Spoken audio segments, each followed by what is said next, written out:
Hello and welcome to Future Squared. Stephen Hawking once said that intelligence is the ability to adapt to change, so let's adapt. My name is Steve Glaveski, and each week I'll bring you conversations with preeminent thought leaders from a variety of fields to help you think in a multidisciplinary way, keep goals in your professional and personal life, and better navigate what is fast becoming a brave, new world. Future Squared is brought to you by Collective Campus, an innovation accelerator that works with organizations to unlock their people's latent potential to create more impact for humanity and lead more fulfilling lives. If you need help driving your organization's innovation strategy, visit collectivecampus.io. And without further ado, come with me if you want to live.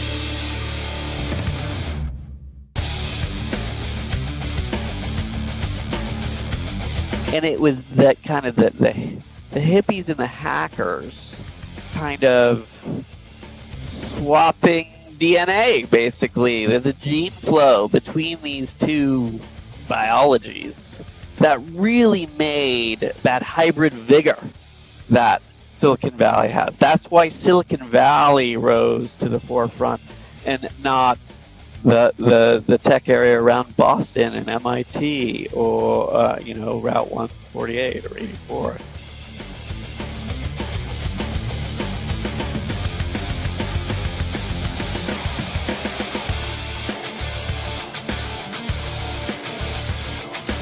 welcome back to Future Squared for episode number 329 with Adam Fisher.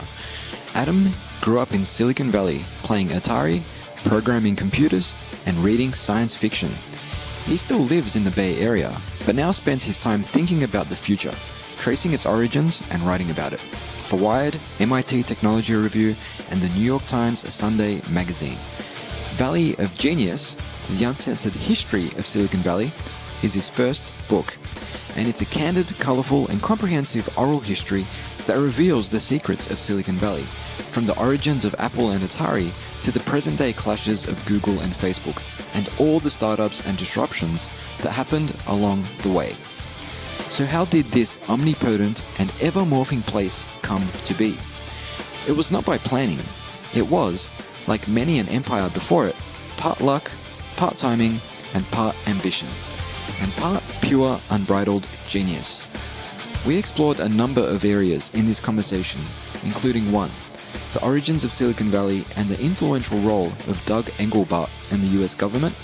2, Noel Bushnell and Atari. 3, the infamous XEROX PARC story. 4, what cities around the world can learn from Silicon Valley in their own attempts to recreate the magic. And 5, in an era where people are finally pushing back against big tech and the economic tide is slowly turning towards China and Asia, what lies in store for the Valley going forward? It took us a little while to warm up in this conversation, but once we did, around the 20-minute mark, we unpacked some awesome insights on not only Silicon Valley, but what it takes to build a thriving ecosystem anywhere. With that, I bring you my conversation with the one and only Adam Fisher.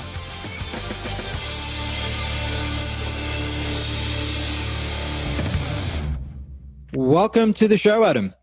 Oh, thank you, Steve. Glad to be here. That's an absolute pleasure to have you on the program, and I'm really excited to be talking with you today about your, newish book. It's been out for a number of months now, called Valley of Genius, The Uncensored History of Silicon Valley. I guess in the first instance, what inspired you to write a book about the history of Silicon Valley? There are other books out there. Why is this one different, Adam? Well, oh gosh, let me unpack that. First of all, I grew up in Silicon Valley. I thought I had a normal childhood. It was pretty geeky, but playing a lot of Atari. I played Atari, but I went to computer camp. It turned out to be the first computer camp in the first year on the entire West Coast. I had my own computer and taught myself how to program it in 1981. I played a lot of Dungeons and Dragons. I hung out at Radio Shack, which is a now defunct chain. Yeah. Where you could buy little electronics components, and Had what was called the breadboard where you could stick in ICs and little jumper cables and do crazy, amazing things like make little LEDs blink, for example. And that was just, in the air, and I was very drawn to it. And, fast forward, I was also a big bookworm, so, super geeky in a number of dimensions. And I ended up actually going to school on the East Coast and then moving to New York because I decided I wanted to be a writer and coming up the kind of magazine journalism ladder, and ended up back in my hometown working for Wired, which was the perfect, right? It just launched, and it was a magazine about, Silicon Valley and nerdy stuff. So I really thrived there. But the one thing I noticed over the years was that the stories that came out from kind of the mainstream, i.e. New York, journalistic establishment about Silicon Valley were not the same stories that I knew about Silicon Valley, and I understood, that the way that kind of Silicon Valley people talked about Silicon Valley and how Silicon Valley came to be was totally different than what I was reading in, say, the New York Times or the New Yorker or what have you, right? And it was just always frustrating to me, and finally I decided to do something about it. It was actually after I was at a kind of young entrepreneur event, and I ran into this guy who was, just out of school, super impressed with him. He was in his little startup, typical founder CEO. And I mentioned Atari, and this guy said, "Oh yeah, that was a Japanese company, wasn't it?" And I almost hit the floor. I was like, "What? Like Atari is, it is the start of modern Silicon Valley. It is the first young, brash CEO with a new idea, taking something to the masses. It is Noel Bushnell is the founder's name, and he really is the archetype figure of every Silicon Valley CEO that you've ever heard of since. Steve Jobs was literally his mentee. Even say a modern Silicon Valley CEO like Zuckerberg is literally taking, unwittingly, I'm sure, but following in from the footsteps, taking pages out of the same playbook with like the young kind of company run by 20-somethings, a little bit of wild, et cetera, and then of course there are the growing pains, et cetera. So when this guy didn't know what I thought was the kind of the most elementary thing about the past, I thought, well, here's my work. Here's what I can do. You felt an obligation to plug that gap. Yeah, it's an obligation, and I also think a lot of the problems in Silicon Valley today could be solved if people just understood that, where they come from, what the real tradition is, how value's really created, how these challenges came up in the past and were solved in the past. In a lot of ways, and you'll see it if you read the book, we are just having bigger versions of the same essential problems that, oftentimes were solved in the past. So, it's that kind of Groundhog Day. Yeah. Well, we can deep dive into some of those problems later in the conversation. What I found quite striking about the book, and I know other people have pointed to this, is the fact that rather than presenting it in your typical, say, nonfiction narrative type of setting, what you've essentially done is cobbled together from more than 200 interviews a fluid narrative on topics such as, say, the Valley's inceptions. You've talked about Apple, the Macintosh, Pixar, Twitter, and so on. I mean, what motivated you to essentially present the book in this manner, which, whereby it is a conversation between luminaries, in many cases, many luminaries who are no longer with us? So the form of the book, it's a kind of minor nonfiction literary genre called oral history. Okay. Mm-hmm. And for, I wasn't even aware of this form before I became an editor at Wired Magazine. And then I fell in love with it because it's a way of ripping the writer out of the equation. You can basically, usually it's reader and then seeing the world through the eyes of the writer, right? Yeah. And that's great. A lot of times you want that because you've got a really interesting writer, but sometimes you don't. Okay. And I didn't want to give the world Adam Fisher's, version of the history of Silicon Valley. I wanted to write the canonical book that just gave the entire modern history in between two covers, without the filter of like my journalist, my personality, opinions. I knew this was going to be a big book. I knew it was going to be an ambitious book. Sometimes when I get a little, get on my high horse, I say, "Oh, it's the best modern history of the Valley." But I say that because it is the only modern history of the Valley. It's the only one that goes, from like 50 years, 68 to, 2008, 2008, now 2018, maybe. So was it so the decision was like, okay, let's do it as an oral history. And again, just so your listeners understand, it's like reading a documentary. Okay, you identify these moments that are canonical that I knew and every real Silicon Valley native knows. The foundation of Atari, etc. Identified the people who were there, Noel and Bushnell, his number 2, his number 3, some of the secretaries who were watching the action unfold, and programmers, and interviewed them all. And then you take those transcripts, just like you were making a documentary film, and you kind of cut them together. And so everything is first person quote. And the effect, if you're doing it correctly, is it's, like you said, very fluid, and it's like you're just really there, like at a bar or something, or at a dinner party, and people are just telling you the story and just chiming in, and sometimes disagreeing, which is interesting in itself. And so it's a much harder way to write. It's all editing. Every time I want a sentence and I need a transition, I need to get some, billionaire to say it for me. I can't just write, the obvious. I have to have someone say it.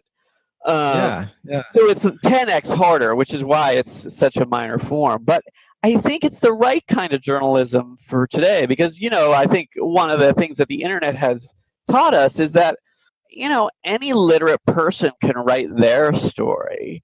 What people want is like, the journalist himself or herself is no longer this exalted point of view. And so I think this is actually the form of the future in some ways. Anyway, I'm still in love with it, even though it is a real pain in the ass to do.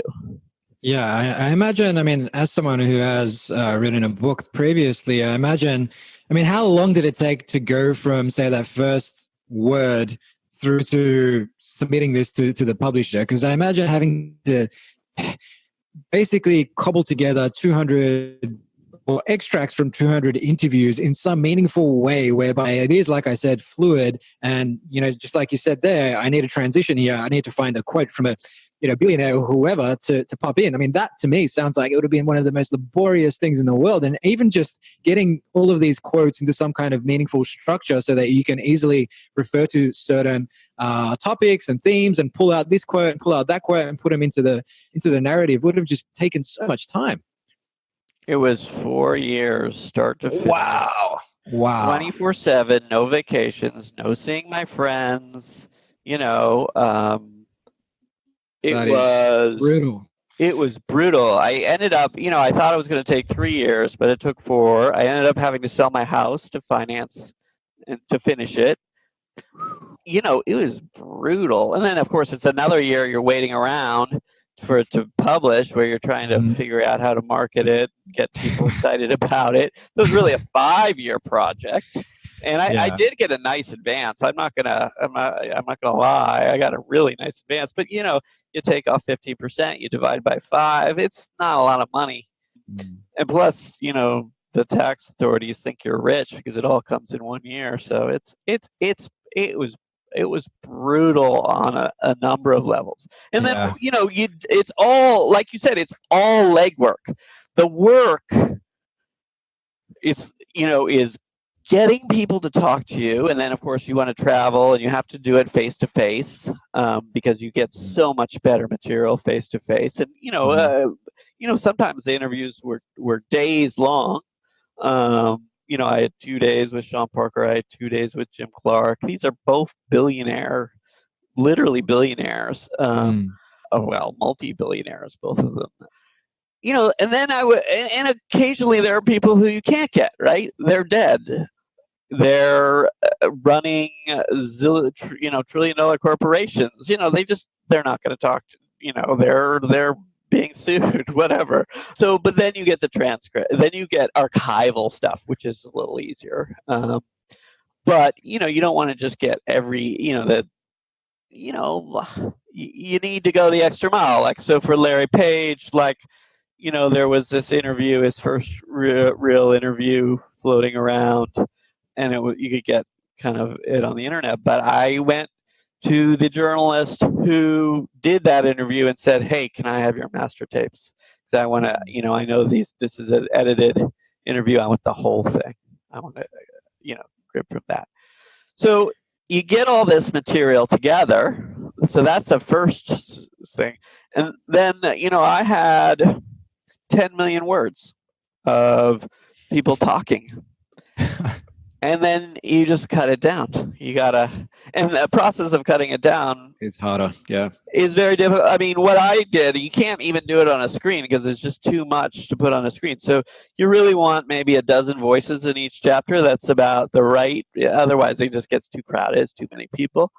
You print out all these transcripts. You put them all out on the floor, my office, and you crawl around with scissors and Scotch tape, and then you start literally editing with scissors and tape. And the real art to it, yes, is creating that full narrative arc, giving it that story with the motifs and the leitmotifs and the plot turns and the plot points and of course the start, beginning, middle, and end. And that's really where the art comes into it. That's really where my skill as a writer and an editor came into it. Because some oral histories just come off as like a collection of anecdotes, but what you want is that big round feeling of the whole story. And as you said, it is.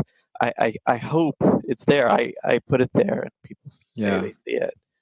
So. Well, let's get into the actual contents of the book, which you painstakingly put together across 4 years and 24-hour days, and 2-day meetings and all sorts of crazy stuff. But I mean, a lot of people have opinions on the origins of Silicon Valley, and even in your book, before we even kick into chapter 1, we've got lots of conflicting views on what that looked like, whether it was the gold rush, prune farming, the advent of the first radio, whether it was Frederick Terman encouraging Stanford faculty and graduates to start businesses, ultimately leading to HP and Varian Brothers, the semiconductor industry. There's so many different things going on that people point to when they say, well, it's because of this, it's because of that. I mean, given all of the work that you did in this space, I mean, can you point to any one thing or person that essentially preceded the Silicon Valley we know today, or was one of the defining factors in the origins of the valley? Yeah, I've all the intro chapter is basically people arguing or chiming in really about what it was about the valley, right? And you could tell a story in a number of ways. My personal bias, and I think it does come through in the book because you know the type of stories I tell, choose to tell. My personal bias is that all the things you hear are right, okay, but what is the most important thing? So the most important thing for me is cultural, the unique culture that came from the kind of overlap of a really solid computer engineering culture, and a really dominant counterculture. I mean, the counterculture in the Bay Area was the culture, and it was that kind of the hippies and the hackers kind of swapping DNA, basically the gene flow between these two, biologies that really made that hybrid vigor that Silicon Valley has. That's why Silicon Valley rose to the forefront and not, the tech area around Boston and MIT or, Route 148 or 84. I forgot, but, IBM and all that. And then, or, Texas Instruments, that kind of area, I guess, around Houston was considered very promising 40 years ago. But it's all been completely overtaken by Silicon Valley. By far, Silicon Valley's really gone to the forefront. Although it was not always that way, and even in the relatively recent past, say between 84 and 95, so that's between when the Macintosh debuted and when Netscape IPO'd, Silicon Valley was considered kind of a loser area from a business point of view. Like nothing they did really worked. So essentially, we're looking at the intersection of art and design and tech in many ways, and I think that's something that Steve Jobs was a big proponent of, and obviously he had his hippie days as well, and partnered up with Woz, the engineer. So perhaps a good human manifestation of what you were just talking about there. But with respect to any one person, I mean, in your book, you more or less kick off by saying that everything starts with Doug Englebart. Who was Doug Englebart, and why did everything start with him?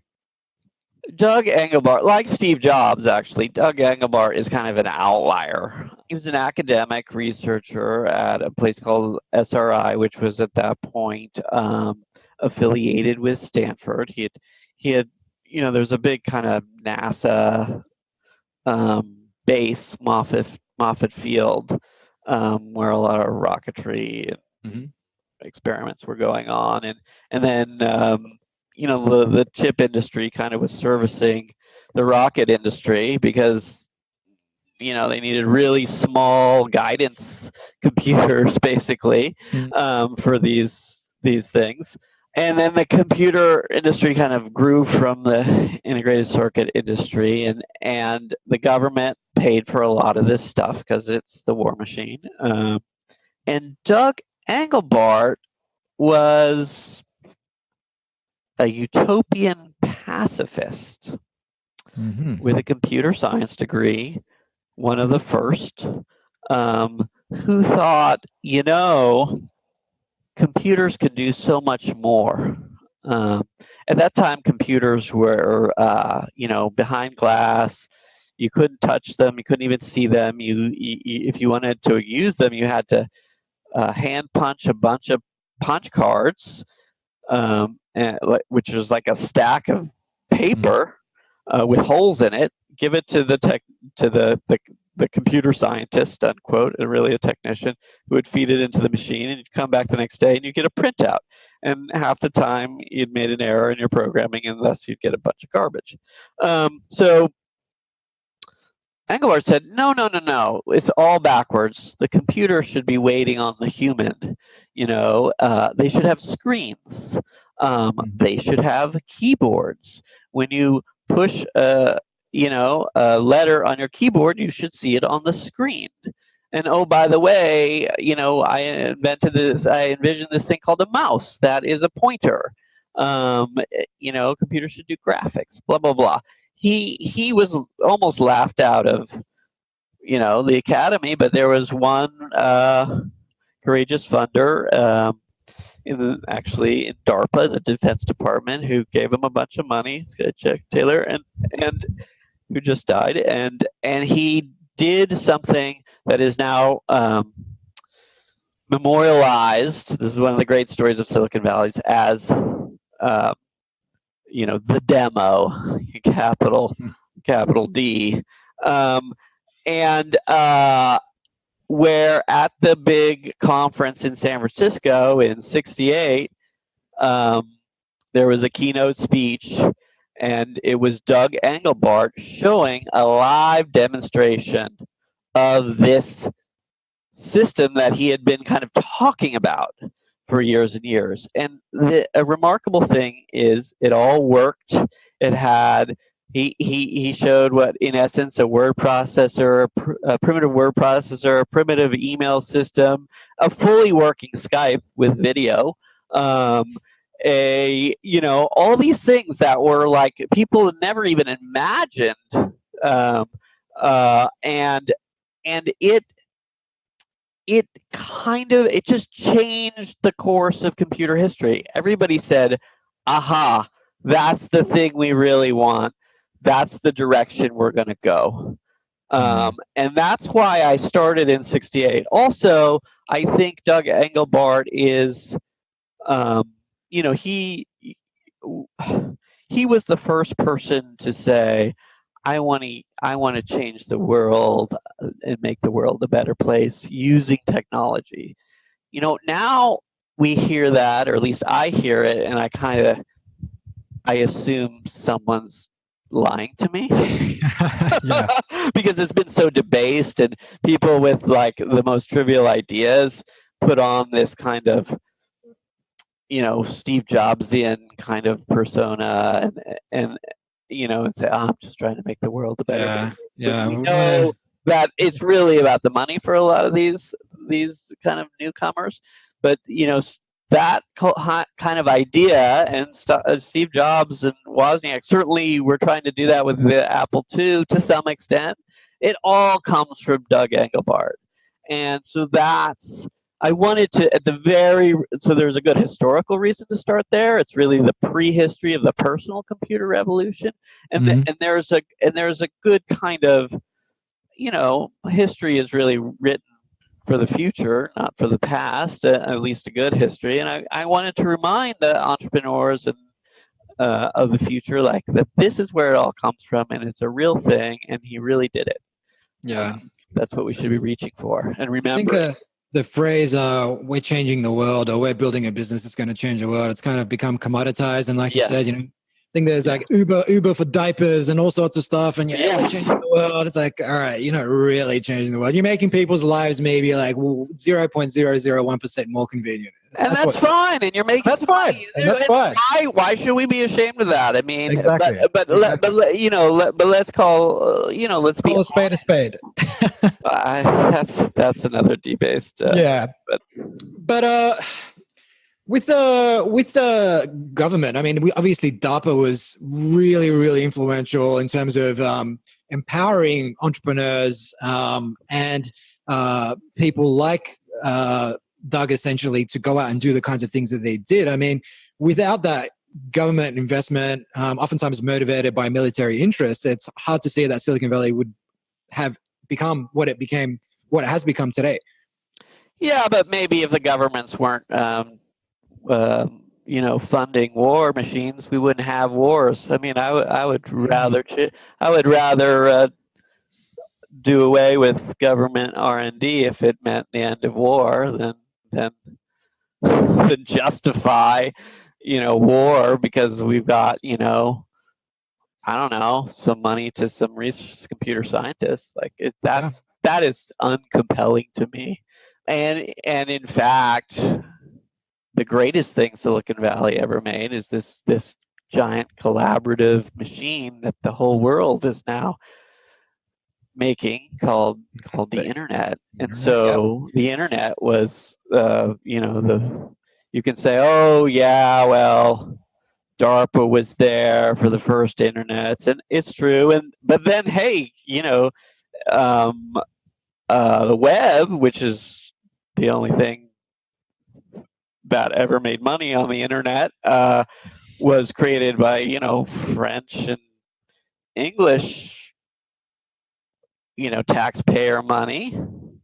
Mm-hmm. And then what's the ROI for them? Well, because 99.99% of the money created on the internet happened after Netscape put out a kind of consumer grade browser with security built in, so that you could crypto built in so that you could transact, i.e. send credit card numbers securely, not in plain text. So all the money that was made was really made after the private sector got turned loose. And this was pointed out to me actually by Jim Clark. Jim Clark is clearly one of the few geniuses in Valley of Genius. He was a big deal in kind of the Silicon Age. He did some very he invented kind of a graphical chip, put it into a computer called Silicon Graphics, which ran all Disney kind of graphics and Pixar graphics, as well as a lot of 3-letter agency type graphical needs. And then he left and said, I'm going to do something different, and threw a bunch of money into making Netscape, i.e., going into this new kind of online software world. So he did it twice, and he's the only guy to really straddle that chasm between the old kind of hardware world and the new kind of scalable internet software world. Mm-hmm. So, I mean, we've kind of jumped from Douglas Englebart in the 60s through to Netscape in the 90s. I guess there was a whole bunch of stuff that happened in between. And early in your book, you do talk about XEROX PARC, the Palo Alto Research Center. Yeah. I mean, what was XEROX PARC all about, and what essentially happened when they opened the proverbial kimono? Well, this is the most classic story in Silicon Valley. Like, this is literally the one everyone knows. So it had to be in there. But there's a lot of new wrinkles because I went back and interviewed everybody again. But the basic story is that Englebart's system was Englebart kind of showed that system, and XEROX PARC kind of saw it and ran with the idea. So what was XEROX PARC? Well, Xerox is owned by Xerox, but it's the Palo Alto Research Corporation. So Xerox is an East Coast firm. It was the kind of Microsoft of its day. It invented xerography, so every office in the world paid it money to make Xerox copies. And they decided to have an R&D lab, and by design, they wanted it as far away from the mothership as possible. And they and then they just hired all the best computer scientists in the world and said, make the office of the future. what was that? Well, all these computer science has just seen what Engelbart did, and they proceeded to refine it. And whereas Engelbart had what's called a time-sharing system, these guys said, you know what, we're going to put a computer on every desk, or technically under every desk. This was arguably the first real personal computer. They made a couple hundred of these things called, again, Altos. And then they wrote all the software for it. And so they wrote the first real word processing program that looks modern. In fact, the guy who wrote it left and went to Microsoft and then wrote Word. It became the highest paid employee who ever lived. And so they also created what we now know as the graphical user interface, i.e. little files that you could drag around, and that kind of white screen with black letters. Before that, it was a black screen with usually green letters. Yep. And Windows, they created the idea of Windows. Like, you don't have one computer, you have as many computers as you have Windows, and they're all running at the same time, using the same machine. So they had this all running in the lab, and Apple had come out in '77 in the early '70s. Let's see, no, it was '77 with the Apple II, and they were looking for their kind of next act. And some of the computer scientists who worked for the rapidly growing Apple convinced Steve Jobs that he had to go over to PARC and see this Alto thing. And so this is the opening of the kimono. It was very controversial within PARC. They said he could see the regular demo, but we're not going to show him how we do it, because then basically they wouldn't own the intellectual property, because there'd be a public disclosure, I think is the legal term. Anyway, this was a huge argument between PARC and Xerox Corporate, but Xerox Corporate said no, they're paying for it because they're letting us invest in Apple, right? Anyway, so Steve got this super demo where he saw how this all kind of worked, and he brought his top programmers there who were at that time working on the Lisa, and they essentially copied everything to put in the Lisa and then into the Macintosh, which was kind of like the Lisa for the masses. Yeah. And that's why you say in the book, good artists copy, great artists steal, which is essentially what Steve Jobs was when he pulled that move. Exactly. So that's a Picasso quote. And the idea is that if you're really great, insanely great, perhaps people don't know that you copied someone else because you made it new. But he definitely copied it, and he definitely pushed the ball forward. There are technical advances in the Macintosh graphical user interface that are not in the original Alto. Definitely. And I mean, that's something that in terms of copying, I mean, there's that book, Great Artists Steal, essentially. And also Peter Thiel, something he talks about is, there's a lot of entrepreneurs who get caught up in trying to be first movers, but he says there's a lot of advantage in being essentially the last mover. So wait for other people to design and develop products, but come in there and like Steve Jobs did with the graphical user interface, take that, but make it maybe an order of magnitude better.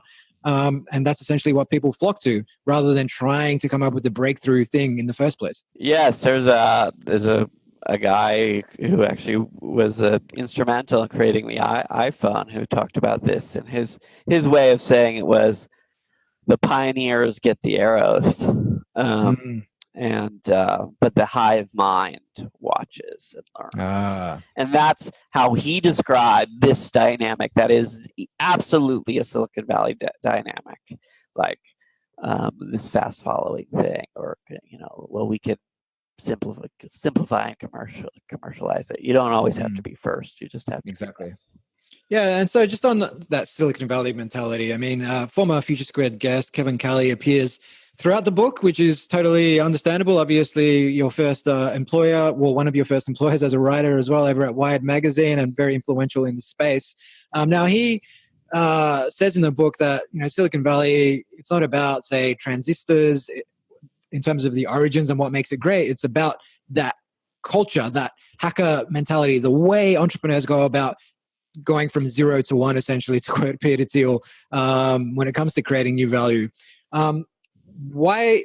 I mean, we're seeing that this type of mentality, this hacker mindset, is starting to be, or it's the export of that mindset started years ago, and we're seeing it pop up all over the world. But perhaps it's a lot more pronounced in the Valley than it is anywhere else. I mean, what is this essential hacker mentality that Silicon Valley has, and why is it so powerful? Let me actually read to you Kevin Kelly's quote. It starts my last chapter, and he says, "The biggest invention in Silicon Valley was not the transistor, but the startup model, the culture of the entrepreneurial startup." And I totally agree. It's where this kind of hippie hacker alliance ended up. This thing called the startup. It's a DIY mentality, but in the market for technology. And it's no longer a secret. With these tools that Silicon Valley invented, where communication is instantaneous and global, like really anybody who's smart and motivated can kind of figure out what it means to be a startup, how startups work, right? Yeah. This model will not be limited to Silicon Valley in the future. In some ways, it's the easiest place to do a startup because everybody is familiar with the model, from your real estate agent to your banker to your florist, and they will happily talk about taking equity, or will kind of cater to these kind of small, nimble, usually poor, impoverished companies, with the hope that down the line they'll be richly rewarded. However, Silicon Valley has, kind of decided that they don't want to house newcomers by building skyscrapers.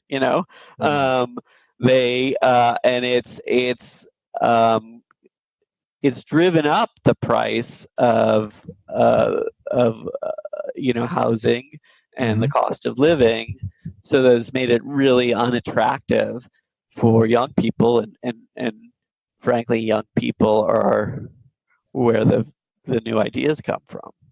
So that's just a long way of saying that I think in the future there's going to be a lot of Silicon Valleys, and I think that they'll be kind of specialized, right? You won't have a Silicon Valley that's just like our Silicon Valley, but you may have an AI Silicon Valley, or you may have a drone Silicon Valley, or you may have whatever, natural language processing Silicon Valley. Okay. Yeah.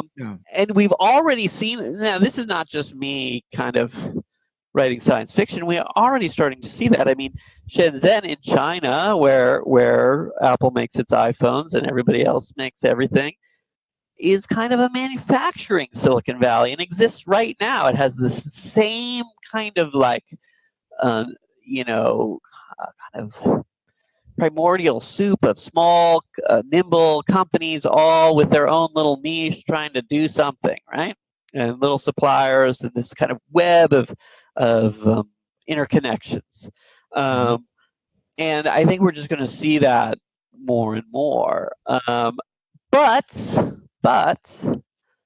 I think Silicon Valley itself will probably remain kind of first among equals, because I think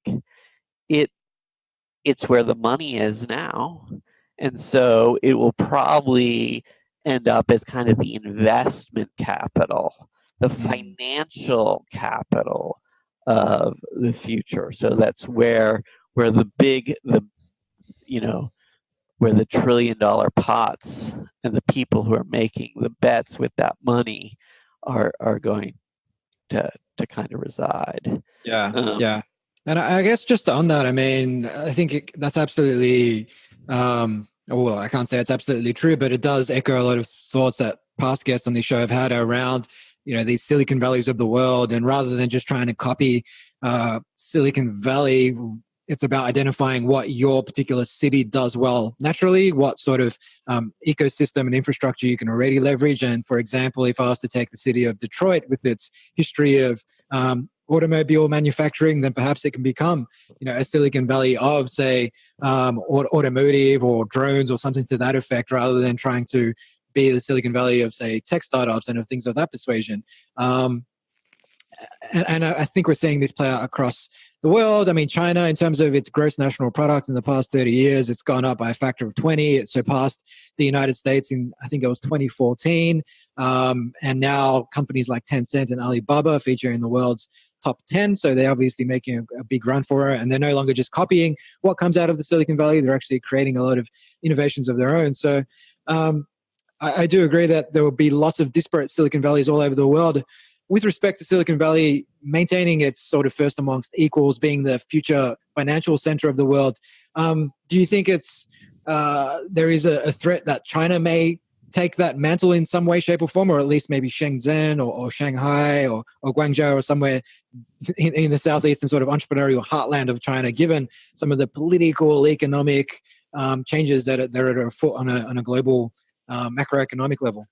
Well, sadly, I've never had the opportunity to visit China, so Sure, I'm at a bit of a disadvantage. If any listeners out there want to sponsor my visit to China, I'm happy to speak, consult, or what have you. But I've met a lot of entrepreneurs from China, and they pretty much to a person say, "You don't get it, Adam. We've already left you guys behind." Yeah. The idea that you guys are still using credit cards to pay for things is like a joke, So, and I think, I think this kind of trade war that Trump has initiated is really is not a blip. It's not just Trump's craziness. I think it's really what we're seeing is a kind of a new version of the Cold War that we grew up with. I think it's going to last for a long time, and I think China got to be so powerful and have the Alibaba and the Tencent and the the Baidu and those companies, which are the only serious rivals in the world to Amazon, Google, Facebook, Apple, because they cut they did this great firewall of China, and they cut the internet kind of off from the rest of the world, and limited investment, and basically were totally protectionist. And so I'm just surprised that we still have, in effect, one internet. I think what we're going to see is a further fracturing. I mean, you see Russia already, and a lot of the other kind of more authoritarian countries already making moves to reroute data and make it so they can actually cut off the internet and have separate internets and maybe inculcate their own Ubers and Facebooks, which have been, this has been done. And it's an effective strategy for these countries. And I think we're just going to see more of that. I mean, I know Facebook wants to be the one phone book for the entire world and messaging system, but it's not really. I'm not sure that's good for the world. Yeah. Yeah. It's certainly the phone, the way the phone, after Alexander Graham Bell invented the phone system, there was many different phone companies. Every country, in essence, ended up with its own phone company, and then there was, switching equipment that was and protocols that were developed to join them, so that they could all talk to each other. But it's not like all the money and control flows back to one dude named Alexander Graham Bell or Zuckerberg, and why should it? Like, Exactly. I'm sure the investors of Facebook would love that. I'm sure the boosters of Silicon Valley thinks that's really neat. I'm sure the CIA and the NSA fucking love it. But but for 99% of the world, it's a bad idea, and China was the first to figure that one out. Yeah, that's kind of the same as Uber as well. I mean, you previously had taxi companies in every city, and they would hire people locally, and they'd pay taxes locally, and the benefits would flow locally. Whereas now you have Uber in every city, and a lot of those benefits flow back to Silicon Valley. But remember, Uber, there is no technical fucking secret sauce involved in building an Uber. No. Anybody can build an Uber. What you just need is to get Uber out, so they're of your first, because they have this first mover advantage, and there's these scaling effects that lead directly to monopoly. And Austin, for example, I believe Austin, Texas, has said no Uber, and they have some municipal system. I'm a little shaky on those details, but it has happened in municipalities in the United States and clearly other countries. I think the UAE in the Middle East, Uber just bought like the big competitor. I think scaling is great, but I don't think it really benefits investors more than individuals in certain countries, for the exact same reason that you suggested. We could have something just as efficient as Uber, but like an Uber for every market and owned by a different person. It could all even run on the same open source software. Yeah, well, we've seen Grab in Southeast Asia basically buy Uber out in that part of the world, and that was founded by Malaysian entrepreneurs. So I think that's a great case study for what you're pointing to there. But perhaps just to close up, I mean, you pointed to the housing price crisis earlier, but then there's a lot of pushback. It's something that we haven't seen perhaps before in terms of Silicon Valley and technology up until now. It's like, yeah, technology, it's making our lives better. All praise Zuckerberg and all these other guys. But ultimately now, I mean, we're seeing Zuckerberg appear in Congress for numerous privacy violations. We're seeing people like Peter Thiel and Tim Ferriss speak openly about leaving the Valley because on one side it's becoming quite homogenized in terms of its thought. Peter Thiel says there's a lot of conformity of thought, and he doesn't really agree with a lot of the far left liberal politics. There's the tech addiction argument that people like Tristan Harris are making and suggesting that even Sean Parker basically said that, technologists are basically exploiting vulnerabilities in human psychology. So we're seeing a lot of pushback across a number of different lines in terms of Silicon Valley. I mean, where do we see this going? Because I imagine you've thought about this a lot more than I have. Thought about this a lot. I think the most effective and compelling argument to Americans is the voting Americans is the monopoly argument. Remember the Tea Party, and I'm not talking about the right wing Tea Party that elected Trump, but the actual Tea Party that kind of sparked the American Revolution, and that was a revolt against the British East India Company. It was a revolt against a company, okay? Not, a company bigger than a nation, but a company, because they had become a rapacious monopoly. And what what is kind of the most amazing part of the Silicon Valley story is all these companies, Facebook, Google, Apple, that we see as giants today, all were started as kind of, within living memory. And they were started as kind of power to the people, genuinely, let's make the world better, kind of a better place kind of ideas. And they all turned, to one extent or another, into these kind of rapacious, rent-seeking monopolies who went from kind of helping people get shit done to exploiting people, mining them as if, for data, as if they're a natural resource, or taxing them at a level, that's, usurious.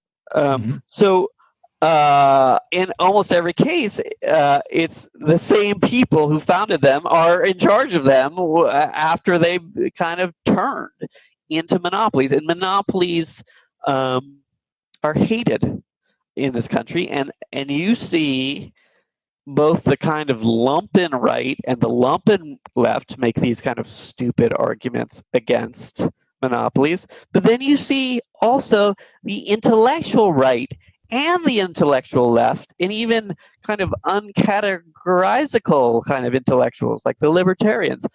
All of them are making arguments against monopoly. And so you are definitely going to see a political change. Monopolies are legal in this country if they were established legally, but you will see, I think it'll be slow, but you will see political legal maneuvering to change the rules of the game so that they'll either be eviscerated or broken up. And it'll start in Europe because Europe has everything to gain and nothing to lose by fining Google to death. It's just money in their pockets, right? Even if they're wrong. But it will be followed up, by change here too. I think it's inevitable because literally, everybody is turned against them. Yeah. Except the common user, the non-voting, like I still use all these companies' products every day, and they definitely make my life better. But I think it is worrisome that there's so much power concentrated in so few hands. Yeah. Couldn't agree more. Well, Adam, I think we are just about out of time. This has been an absolute pleasure picking your brain on all things Silicon Valley. And we have not even scratched the surface of what is in the book. So readers should really head out there and pick up a copy of Valley of Genius, The Uncensored History of Silicon Valley. They can find out more about the book over at valleyofgenius.com and connect with you over at Adam C. Fisher on Twitter. Is there anything else they should be checking out, Adam? Nope. If you want my email, it's in the book. It's so read the book, write me a letter, we can talk. Awesome. Love it. We'll add that to the show notes for our listeners again. Thanks, Adam, for giving up some time to speak on Future Squared. It's been great. Cheers. Thank you so much, Steve. It's been a real pleasure, and it's nice to have a real high-level conversation. Hi, guys. Steve again. I hope you enjoyed this episode. If you'd like to receive a weekly email from me, complete with reflections, books I've been reading, words of wisdom, and access to blogs, ebooks, and more that I'm publishing on a regular basis, just leave your details at futuresquared.xyz/subscribe and you'll receive the very next one. If you're picking up what I'm putting down, take a minute to like, share, or subscribe on Apple Podcasts, Google Play, Spotify, or wherever you get your podcasts. It goes a long way to giving the podcast the exposure it needs so I can continue bringing you guests and conversations of the highest caliber. You can catch me on Twitter at Steve Glibeski and on Instagram at TheSteveGlibeski. Until next time. Hasta la vista, baby.